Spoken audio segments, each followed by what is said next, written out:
The gathering. A group of 6 friends, Mark, Emily, Jason, Sarah, Daniel, and Lily, set out for a weekend camping trip deep inside the woods of Hollow Pines. The forest was rumored to be cursed, but none of them believed in old legends. They laughed as they set up tents and lit the campfire, unaware of the darkness waiting for them. The first story. As the night deepened, Mark began telling a scary tale about a man who had vanished in these woods 50 years ago.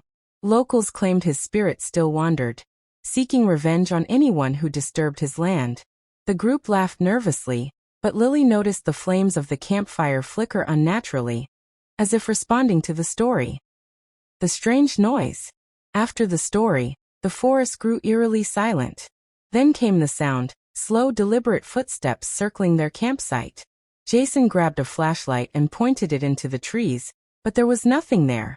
Emily swore she saw a shadow move between the trunks. The vanishing fire.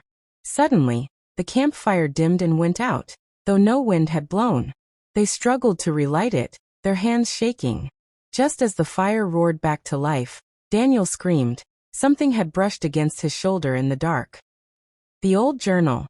While searching for more wood, Sarah stumbled upon an old, leather-bound journal buried under leaves. Inside were entries from a man who lived in these woods long ago. The final pages spoke of a curse. Those who gather here with fire shall awaken me. The first disappearance. Jason went to fetch water from the nearby stream and never returned. At first, they thought he was playing a prank. But when Emily and Mark went searching, they found only his flashlight lying in the mud, still on, still shining. Whispers in the dark. That night, as they huddled close to the campfire, whispers began circling around them. The voices were low, raspy, and seemed to come from all directions. Lily covered her ears, but the whispers grew louder, echoing inside her head, repeating her name. The Shadow Man. Out of the corner of her eye, Sarah saw him first, a tall, thin figure standing beyond the firelight. His face was hidden, his body dark as smoke, but his eyes glowed faintly red. He didn't move. He just watched. The night of terror. Panic set in. They tried to run to their cars, but no matter which path they took, they ended up back at the campsite. The forest had trapped them in a loop. The figure appeared closer each time they turned. The fire's hunger. Mark realized the fire was their only protection, but the flames began to weaken again, as though something was feeding off their fear. Daniel sacrificed his belongings, his jacket, his bag, throwing them into the fire to keep it alive. But the shadows crept closer. The final choice. The journal revealed a chilling truth. The curse demanded a life.